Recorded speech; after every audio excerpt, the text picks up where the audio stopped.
After you get the wheel off, come to the top of the shock, and you need a 7/8 socket here. Then inside, you need a 13/16 socket to put on that nut, because if you don't, you're just going to be spinning the shock. You can see it spinning right here.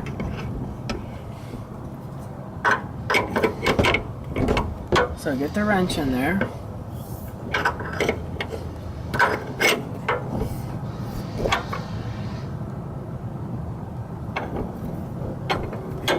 Put the wrench in.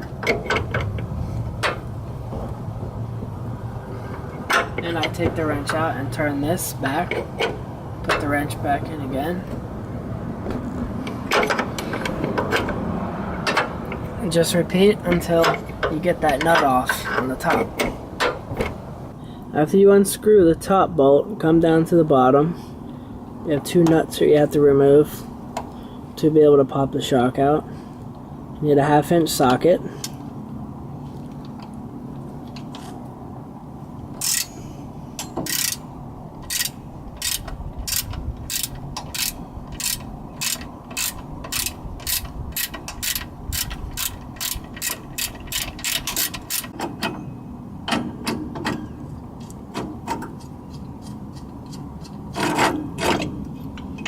And there you go. Shock pops right out. You need to make sure that you set up the new shock like this. You get a washer, a bushing, and then on the top, a bushing and a washer, and then the nut.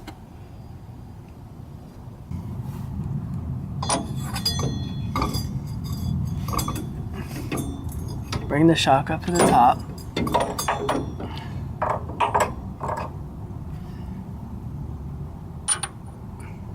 Put the bushing first.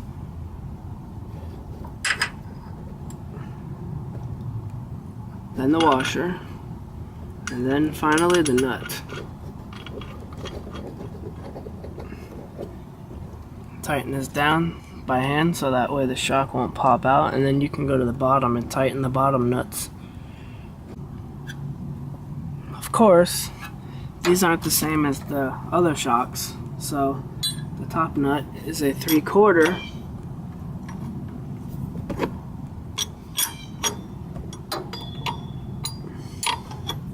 And then the nut inside is also a 3/4.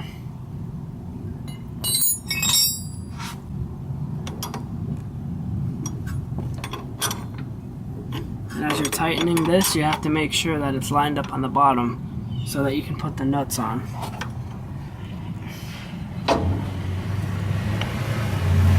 So hold the bottom as you tighten this down.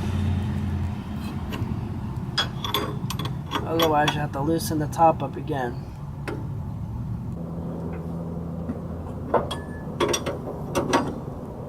It's important as you're tightening this up, make sure that this is lining up with the bolts.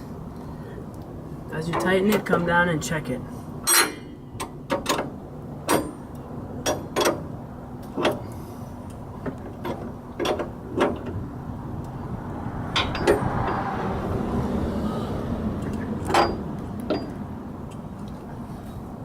Reposition it if you have to.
And then you just keep doing that until you get it tightened up enough to where you can start putting these nuts on.